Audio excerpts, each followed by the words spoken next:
तुलसीदास का विवाह व पत्नी मोह। तुलसीदास का विवाह भारद्वाज गोत्र के दीनबंधु पाठक की पुत्री रत्नावली से सन 1583 के ज्येष्ठ माह में कर दिया गया। रत्नावली बहुत ही सुंदर थी। उनकी सुंदरता आकर्षण से परिपूर्ण था। तुलसीदास का वैवाहिक जीवन अति खूबसूरत था। वह अपनी पत्नी रत्नावली से बेहद प्रेम और अत्यधिक मोहित थे। तुलसीदास का यह पत्नी प्रेम बहुत ही प्रचलित रहा।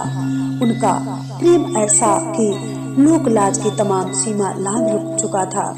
जहां दुनिया जहान व मान मर्यादा का कोई स्थान नहीं था। एक प्रकार से उनका गृहस्थी जीवन पत्नी प्रेम से परिपूर्ण था। तुलसीदास की पत्नी मोह और उससे जुड़ी हुई एक कहानी बेहद ही प्रचलित है। तुलसीदास का विवाह तो हुआ, परंतु अभी उनकी पत्नी का गौना बाकी था।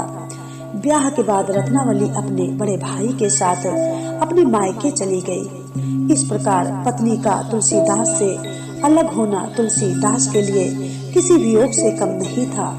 पत्नी से मिलन की चाह तुलसीदास की प्रतीक्षा का विध्वंस कर रहा था।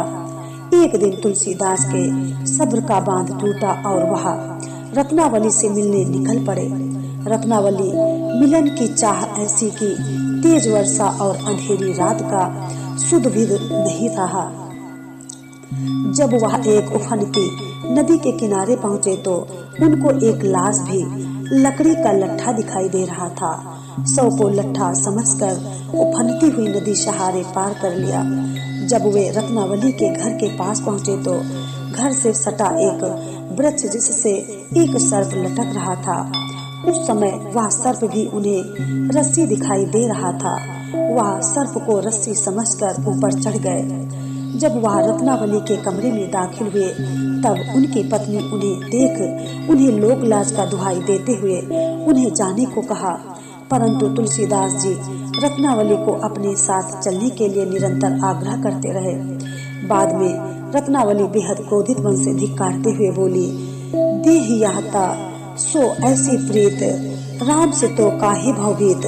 अर्थात कि तुम मेरे इस हड्डी मांस के शरीर के प्रति जितना तुम्हारा प्रेम है उसका आधा भी स्नेह तुम्हारा प्रभु राम के लिए होता तो तुम भवसागर पार कर लेते। तुलसीदास की इस प्रकार से अवहेलना ने उनकी दशा और दिशा दोनों ही बदल कर रख दी। इस अवहेलना के तत्पश्चात वह प्रभु श्री राम की भक्ति में ऐसे लीन हुए कि वह प्रभु राम के ही हो गए। कहते हैं कि किसी सिद्ध पुरुष के पीछे किसी स्त्री का बहुत बड़ा हाथ होता है। यह बातें ठीक तुलसीदास के ऊपर बैठता है। पत्नी द्वारा लज्जित होने के बाद तुलसीदास को ज्ञान की प्राप्ति हुई। लज्जित होने का परिणाम तुलसीदास की कामयाबी को दर्शाता है।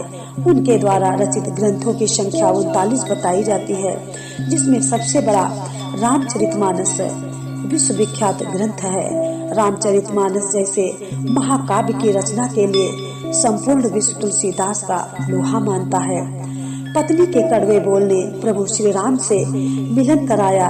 एक पौराणिक मान्यता के अनुसार जब गंगा नदी में नहाकर तुलसीदास बाहर आते थे तब वे अपने साथ एक लोटा जल भरकर लाते थे और वह एक वृक्ष के नीचे डाल दिया करते थे, जिस पर एक प्रेत निवास करता था। एक दिन वह प्रेत तुलसीदास से बेहद प्रसन्न हुआ और कुछ मांगने के लिए बोला। तुलसीदास जी प्रभु मिलन की चाह बताई। फिर प्रेत ने उनको हनुमान जी के आश्रय में जाने का सुझाव दिया। तुलसीदास ने हनुमान जी के आश्रय में जाने का निश्चय किया। हनुमान जी के आश्रय में जाने के बाद उन्होंने तुलसीदास को साक्षात्कार किया और तुलसीदास को चित्रकूट के घाट पर जाने का मार्गदर्शन दिया। चित्रकूट के घाट पर प्रभु दर्शन का आश्वासन दिया। एक दिन जब तुलसीदास चित्रकूट के घाट पर चंदन घिस रहे थे तभी प्रभु श्री राम ने अपने दर्शन से अलंकृत किया। यह एक पत्नी के द्वारा लज्जा का परिणाम ही था जो तुलसीदास को प्रभु से मिलन हुआ।